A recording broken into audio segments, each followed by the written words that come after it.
ఓం సాయిరామ్. సాయి భక్తులందరికీ నమస్కారం అండి. సాయినాథుని దయ వల్ల ప్రతి ఒక్కరి కుటుంబం ఎక్కడున్నా కూడా సుఖంగా, సంతోషంగా, ఎప్పుడు కూడా అష్టైశ్వర్య, ఆరోగ్య, అభివృద్ధితో ఉండాలని చెప్పి సాయి తరపున నేను కూడా కోరుకుంటున్నాను.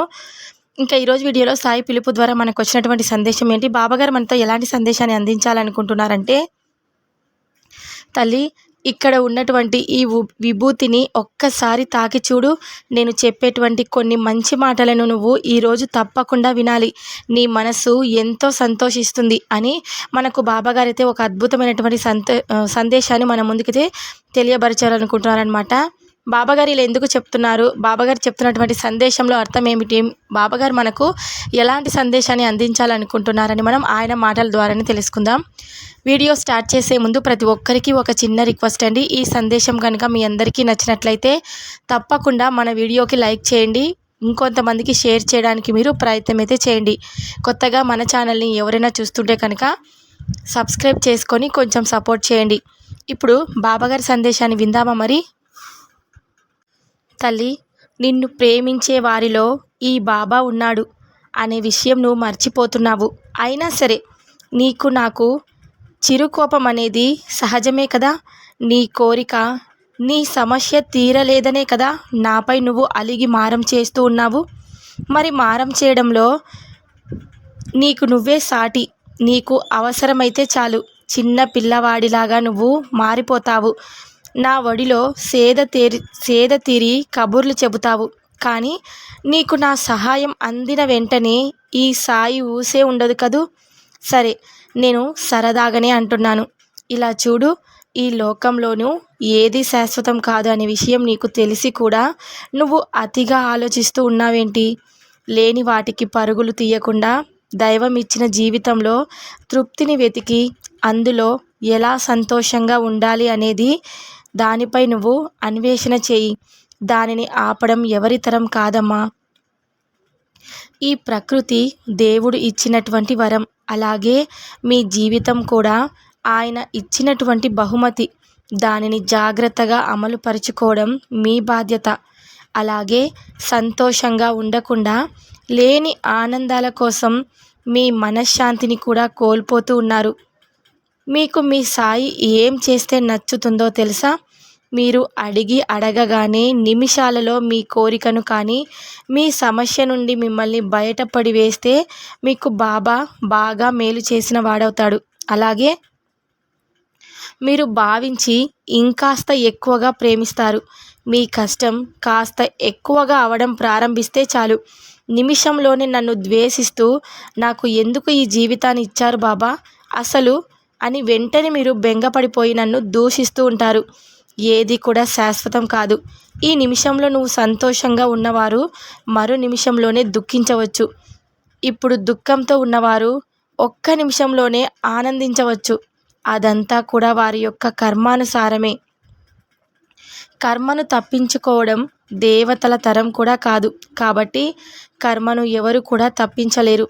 నీవు కర్మను అనుభవిస్తున్నప్పుడు కూడా దేవుని యొక్క సహకారం నీకు తప్పకుండా ఉంటుంది. ఆ సమయంలో మీకు ఎవరు తోడు లేకపోయినా ఒక కనిపించినటువంటి శక్తి మాత్రం నేను చాలా జాగ్రత్తగా కనిపెట్టుకొని ఉంటుంది తెలుసా. మరి మీ మనస్సులో ఉన్నటువంటి మనోవేదన కూడా నాకు తెలుసు. నువ్వు కుమిలిపోవడం తప్ప, నీకు ఎక్కువగా ఆలోచించి ఆరోగ్యాన్ని పాడు చేసుకోవడం తప్ప ఇంకేమీ తెలియదు. అంతగా ఆలోచించే ప్రయత్నం ఎప్పటికీ చేయకమ్మా. ఈ లోకంలో కనీసం వసతి, తిండి, కట్టుకోవడానికి బట్టలు లేక, కనీసం తల దాచుకోవడానికి కూడా కాస్త స్థలం లేని వారి అభాగ్యులు ఎందరో ఉన్నారు. ఆ ఎందరో ఎన్నో మనోవేదనలకు గురి అవుతూ ఉంటారు. ఎందరో అనాథలలాగా బ్రతుకుతూ ఉంటారు. వారందరికీ కూడా దైవం ఒక్కటే తోడు. వాళ్ళు అలాంటి పరిస్థితిలో ఉన్నా కూడా ధైర్యాన్ని విడవక, చనిపోవాలనే ఆలోచన కూడా దరికి రానివ్వకుండా ఎంతో మనోధైర్యంతో బ్రతుకుతూ ఉన్నారు. ఒక్క పూట గడపడం కోసం ఎన్నో ఇబ్బందులు పడుతున్న వారు ఈ లోకంలో చాలామంది ఉన్నారు. కానీ నీకు నేను ఎన్ని ఇచ్చినా కూడా నీకు ఇంకా ఏదో కావాలనే తపన మాత్రం నిన్ను ఇంకా ఇంకా మనోవేదనకు గురి చేస్తుంది. అసలు నీకు ఈ ఆశ ఎలా పుట్టింది?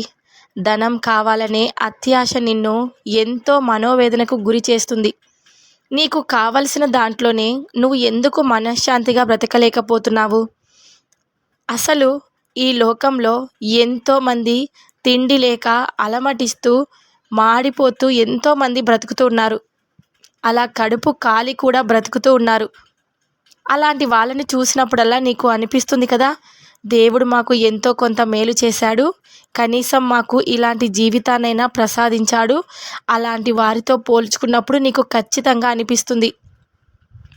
అలా అనిపిస్తుంది, చూస్తూ ఉంటావు. కానీ కనీసం వారికి ఒక్క పూటనైనా నువ్వు అన్నం పెడతావా?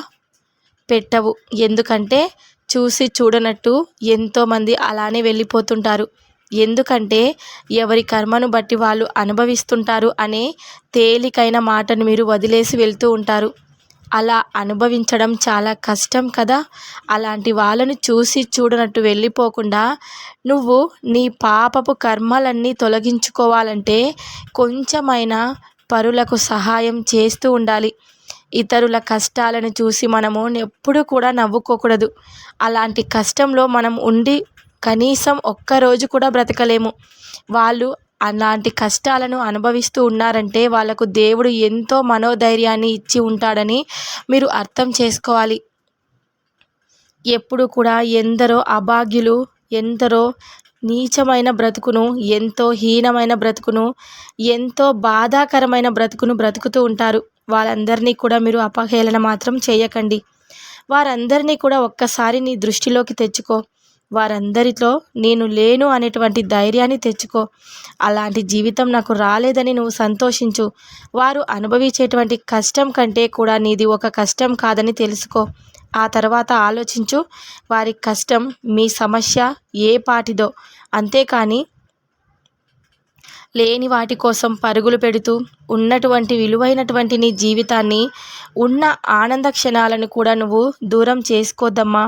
ప్రతిరోజు కూడా నీవు నాకు విన్నపించుకుంటున్నటువంటి అవసరమే లేదు. బాబా, నాకు ఈ సమస్య ఉంది, నాకు ఈ కోరిక ఉంది, తీర్చవయ్యా అని ప్రతిరోజు కూడా మొరపెట్టుకోవాల్సిన అవసరమే లేదు. ప్రతిసారి నీ సమస్యను నాకు గుర్తు చేయవలసిన అవసరమే లేదు. ఒక్కసారి నువ్వు చెప్పినా చెప్పకపోయినా నీ సమస్యలన్నీ కూడా నాకు తెలుసు. ఒకసారి చెప్తావు కదూ, ఇక ఆ సమస్య గురించి నువ్వు మర్చిపో. నీ పని యందు నువ్వు శ్రద్ధ వహించు. అది ఎప్పుడు ఇవ్వాలి, నీకు ఏ సమయానికి దక్కాలి, ఏ సమయానికి నీకు రాసి పెట్టి ఉంది, ఏ సమయానికి నువ్వు ఆ జీవితాన్ని పొందగలవు అనేటువంటి నిర్ణయాన్ని ఆ భగవంతుడు నీకు ఏదో ఒక విధంగా నిర్ణయిస్తాడు. ఇక ఆ విషయం నాకు వదిలేయి. ఆ సమయం రాగానే తప్పకుండా క్షణాల్లోనే నీకు అందేలా చేసేటువంటి బాధ్యత నాది. దేనికైనా కానీ కాలమే కదా సమాధానం చెప్తుంది. మరి అయినా కూడా నీకు ఎంతటి భాగ్యవంతమైనటువంటి జీవితాన్ని ఇచ్చా నీకు.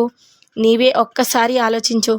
ఇప్పుడు నేను చెప్పిన విధంగా ఎంతోమంది అభాగ్యులు తిండి, నీడ, బట్ట ఇవన్నీ లేక ఎంత బాధపడుతూ ఉంటారో వాళ్ళకన్నా నీకు అంతటి అద్భుతమైన జీవితాన్ని నీకు ప్రసాదించాడు. అంటే నువ్వు కేవలం చేసిన ఆ పుణ్య కర్మల వల్లనే నువ్వు ఈ జీవితాన్ని అనుభవిస్తున్నావు. కానీ ఇంకా ఏదో కావాలనే ఆలోచన, ఇంకా ఎంతో కావాలనే ఆవేదన నీలో ఎక్కువ అవుతుంది. నీవే ఒక్కసారి ఆలోచించు తల్లి. అప్పుడు నీకు అవగతమవుతుంది. ఆరోగ్యాన్ని ఇచ్చాను కిందికి, భర్తకు అసలు ఎలాంటి లోటు లేకుండా చేస్తున్నాను, తిండి తిప్పలు ఇవన్నీ కూడా నువ్వు ఇబ్బంది పడాల్సిన అవసరం లేకుండా కూడా నీకు మంచి జీవితాన్ని ప్రసాదించాను. ఇంకా చాలా నీ కుటుంబాన్ని పోషించేటువంటి శక్తి నీవు చేసేటువంటి ప్రయత్నం మీదనే ఆధారపడి ఉంది. కాబట్టి అందుకు నేను కేవలం కూడా నిన్ను ముందుకు నడిపించేటువంటి బాధ్యత మాత్రమే నేను చేపడతాను. అంతవరకు చేయవలసినటువంటి కష్టం మాత్రం పూర్తిగా నీది. ఏ పనిపైన నువ్వు ధ్యాస పెట్టినా కూడా అందులో మంచి లాభాలను చేకూరేలా చేసుకో. అందులో మంచి లాభాలను నువ్వు కష్టపడే పనితత్వం నీలో ఉంటే కనుక మంచి లాభం పొందేలా నేను చేస్తాను. అప్పుడే మీకు కూడా కష్టంలో వచ్చేటువంటి ఆనందం ఏ విధంగా ఉంటుందనేది పూర్తిగా అర్థమవుతుంది. కాబట్టి ఎక్కువగా తొందరపడవద్దు, ఎలాంటి నిర్ణయాలు తీసుకోవద్దు. పనిలో ఆలస్యం అవుతుందని నిరాశ చెందొద్దు. ప్రతి పని వెనుక ఒక పరమార్థం ఉంటుంది. నీకు ప్రథమ కర్తవ్యం కాబట్టి తొందరపడి ఎలాంటి నిర్ణయాలు తీసుకోవద్దు.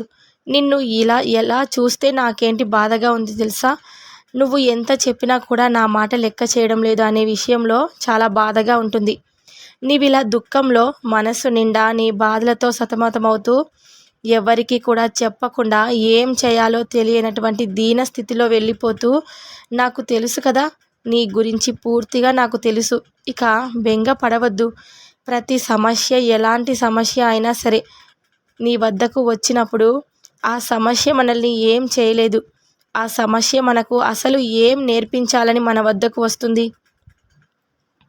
అలాంటి విషయాలను నువ్వు పరిపూర్ణంగా తెలుసుకొని, నిజాలను తెలుసుకొని, మనలోని శక్తి సామర్థ్యాలను నైపుణ్యాన్ని బయటకు తీసి, సమస్య వచ్చినప్పుడు మీలో ఏదో ఒక తెలియనటువంటి ఒక శక్తి, ఒక పట్టుదల తప్పకుండా ఉంటాయి.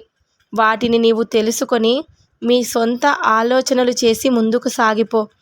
నీవు ఇలా ఆలోచించవద్దు, నేను ఒక్కడినే ఎలా మొదలు పెట్టాలి, నాకు అసలు ఎలాంటి సహాయం లేకుండా ఎవరూ కూడా నన్ను పట్టించుకోకుండా ఉంటారు అని నీవు దిగులు పడవచ్చు.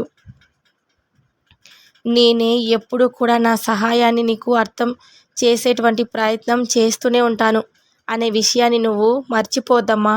నేను అంటూ ఉన్నాను అనేటువంటి సంగతి నువ్వు ఎప్పుడైతే మర్చిపోతావో అప్పుడు నీ చుట్టూ కూడా ఒక చీకటి ఆవరిస్తుంది. అప్పుడు నీకు ఎలాంటి సహాయం కూడా అందడం లేదు అనేటువంటి ఒక భావన నీకే ఏర్పడుతుంది. ఎవరైనా సరే మోసం చేయవచ్చేమో కానీ నీవు నమ్మినటువంటి నీ పరమాత్మ ఎప్పటికీ కూడా నిన్ను విడిచిపెట్టి నిన్ను మోసం చేసేటువంటి మాట అంటూ రాదు. ఈ ఒక్కటి బాగా తెలుసుకో. నీ సంతోషమే ఆయన ఎందుకో తెలుసా? ఆయనకు ఉంటుంది. నీ మంచి కోసం నేను కంటికి రెప్పలా కాపాడుతూ ఉన్నటువంటి ఆ పరమాత్మకు ముందు నీవు కృతజ్ఞత చెప్పుకో. ప్రతిరోజు కూడా నా నామస్మరణ విడిచిపెట్టకుండా నా విభూతిని ధరిస్తూ ఉండు. నా విభూతి వలన మీకు ఎన్నో మంచి మంచి ఆలోచనలు కూడా వస్తాయి. అలాగే ఒక మంచి ఏ విధంగా విభూతి నీకు సహాయం చేస్తుందో ఇంకా కొందరితో ఆరోపణలు చేయవలసినటువంటి సమయం కూడా వస్తుంది. కాస్త మృదువుగా మాట్లాడుతూ ఇతరుల మనసును నొప్పించకుండా ఉండు. ఒంటరిని అని ఎప్పుడూ కూడా అనుకోవద్దు. ఈ సాయి లేనటువంటి ప్రదేశం అంటూ ఎక్కడా లేదు. ఈ సాయి చూపించేటువంటి చమత్కారాలు మీకు అనుభూతినిస్తాయి. మీ సాయి నీతోనే ఉన్నాడని నీకు ఒక పరిపూర్ణమైనటువంటి నమ్మకం ఏర్పరిచేలా చేస్తాయి. నేను ధైర్యాన్ని, శక్తిని ఇస్తున్నాను. ఇక నుండి సంతోషంగా ముందుకు సాగిపో అని ఈరోజైతే మనకు బాబాగారైతే ఒక అద్భుతమైనటువంటి సందేశాన్ని అయితే మన ముందుకైతే తీసుకొచ్చారు కదండి. సాయి పిలుపు ద్వారా వచ్చినటువంటి ఈ సందేశం మీ అందరికీ నచ్చుంటుందని అనుకుంటున్నాను. నచ్చితే కనుక తప్పకుండా వీడియోకి లైక్ చేసి మరికొంతమందికి షేర్ చేయండి. కొత్తగా మన ఛానల్ని ఎవరైనా చూస్తుంటే కనుక సబ్స్క్రైబ్ చేసుకొని కొంచెం సపోర్ట్ చేయండి. ఈ వీడియో కనుక మీ అందరికీ నచ్చినట్లయితే లైక్ చేసి ఇంకొంతమందికి షేర్ చేయడానికి మీరు ప్రయత్నం అయితే చేయండి. సాయంత్రం బాబాగారి పిలుపు ద్వారా వచ్చే సందేశంతో ప్రతి ఒక్కరూ మళ్ళీ కలుద్దాం. అంతవరకు కూడా బాబాగారి ఆశీర్వాదాలు అందరి కుటుంబాలపై ఉండాలని చెప్పేసి నేను మనస్ఫూర్తిగా కోరుకుంటున్నాను. సర్వే జనా సుఖినో భవంతు. ఓం సాయిరామ్.